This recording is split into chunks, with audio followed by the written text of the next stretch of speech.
Hablamos ahora de lo que es el conflicto internacional entre Israel y el grupo terrorista de Hamas, donde en las últimas horas hubo un nuevo ataque y se teme porque siga escalando la tensión, porque siga avanzando otro conflicto, que es justamente este conflicto en Gaza tras el atentado en Irán y la muerte del líder de Hamas en Líbano.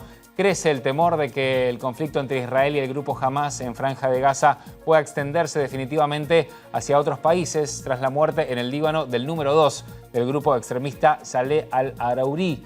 Y el atentado de esta mañana en Irán, que dejó un saldo de al menos 103 muertos. Por eso ya estamos conectados con Mauro Embe, que es analista internacional especialista en Medio Oriente. ¿Qué tal, Mauro? Desde Argentina, acá te saluda Pablo Vicente. ¿Cómo estás? ¿Qué tal, Pablo? ¿Cómo estás? Bueno, gracias por estar con nosotros. En base a lo que tenemos que hablar nuevamente, un nuevo capítulo de los tantos que nos viene abriendo esta guerra entre Israel y el grupo terrorista Hamas. Exactamente. En este caso hubo dos explosiones en la ciudad de Kermán, en Irán. Una primera explosión que fue cerca de la procesión que estaba siguiendo por el cuarto aniversario de la muerte, del asesinato de Qasem Soleimani, el líder de las fuerzas Quds, las fuerzas que operan en el exterior de la Guardia Revolucionaria Islámica, en el 2020 asesinado por Estados Unidos. En este caso hubo dos explosiones, una primera que fue extremadamente fuerte y también una segunda explosión alrededor de 15 minutos después de la primera, que terminó de asesinar a aquellos que habían escapado de la primera explosión, el primer atentado. Hay que decir lo siguiente: si bien uno tiene que entender esta explosión en el nuevo aniversario de la muerte de Soleimani dentro del conflicto de Medio Oriente, no necesariamente fue Israel quien causó este atentado, sino que hay muchas otras posibilidades y de hecho sería lo extraño que Israel atacara de esta manera a Irán. Las veces que lo hace en general son con ataques cibernéticos o con asesinatos puntuales a miembros, sobre todo, de la Guardia Revolucionaria Islámica, que es la unidad militar de élite que no pertenece al ejército, sino que esa parte tiene llegada directa al líder supremo y ayatolá Ali Khamenei, sino que también, asesinatos puntuales de miembros del programa nuclear de la Guardia Revolucionaria o con ataques cibernéticos contra las estaciones nucleares o sino contra la provisión de petróleo. Pero esto no sería el modus operandi normal del Estado de Israel contra Irán, por eso hay que abrir el abanico de posibilidades, pero por supuesto inscribirlo en una problemática que ya va a tener 3 meses de duración. ¿Y entonces cuál sería la hipótesis que intentás manejar en base a lo que estás diciendo? ¿Que no sería el propio Israel quien llevó adelante este atentado?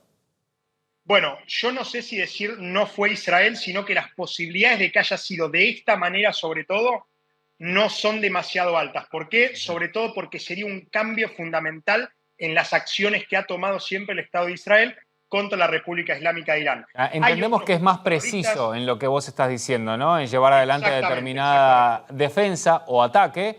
Son más directos y precisos y no con atentados a gran escala. Exactamente. De hecho, por lo general, no suele apuntar a civiles en estos casos. Podemos poner como ejemplo el asesinato de Saleh al-Aruri, el segundo en la cadena de mando de Hamas, que controlaba la parte de relaciones exteriores, básicamente, y la política del grupo terrorista Hamas, tanto en Líbano como en Cisjordania. Fue un ataque puntual contra esa persona. No hace este tipo de atentados masivos donde muere muchísima cantidad de civiles, sobre todo cuando es el propio Israel el que no quiere escalar tampoco demasiado el conflicto y que quede en la Franja de Gaza, al igual que todos sus aliados. Y déjeme decir lo siguiente: yo creo que hoy en día tanto Irán como Hezbollah también quieren eso, si bien han amenazado, ¿no? Sí. Porque han entendido que quizás uno de los objetivos primordiales, porque recordemos que tanto Hezbollah como Irán han apoyado al grupo terrorista Hamas en ataque el 7 de octubre, uno de los objetivos principales era, por un lado, atacar a Israel, que lo logró el grupo terrorista Hamas, pero por el otro, llamar a una yihad internacional o guerra santa internacional de todos los musulmanes contra Occidente, que no sucedió.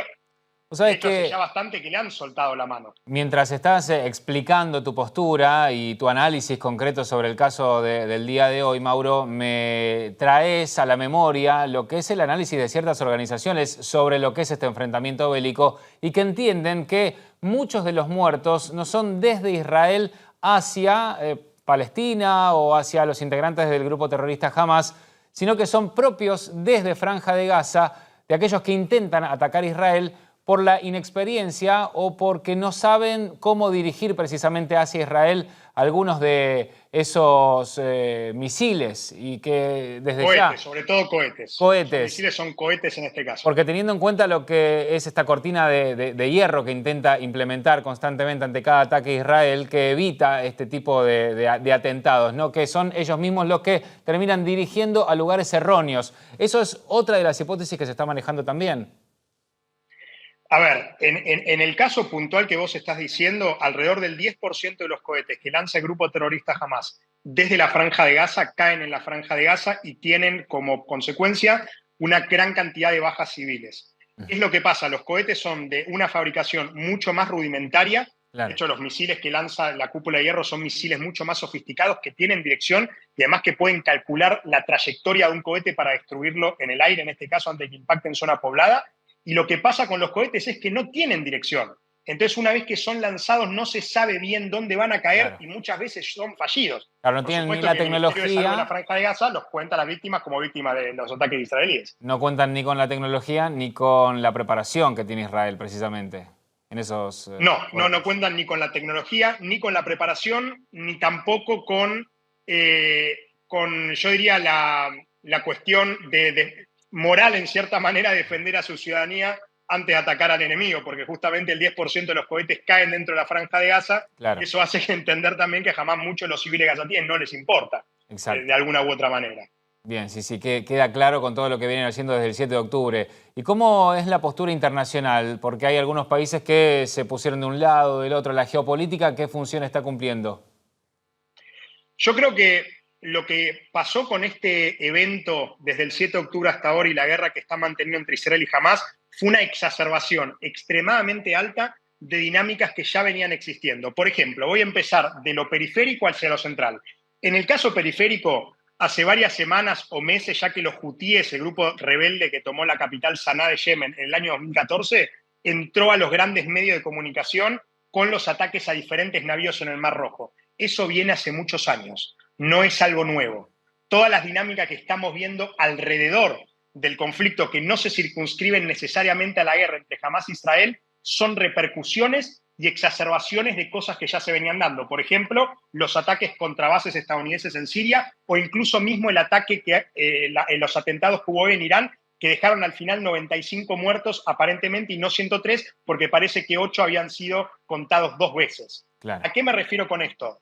Medio Oriente, no sé si llamarlo que es un polvorín, pero más o menos hay muchísimos grupos terroristas operando, hay muchísimos atentados diarios que no llegan a la prensa occidental simplemente porque no son de la magnitud de lo que pasó el 7 de octubre, pero es algo que suele lamentablemente suceder.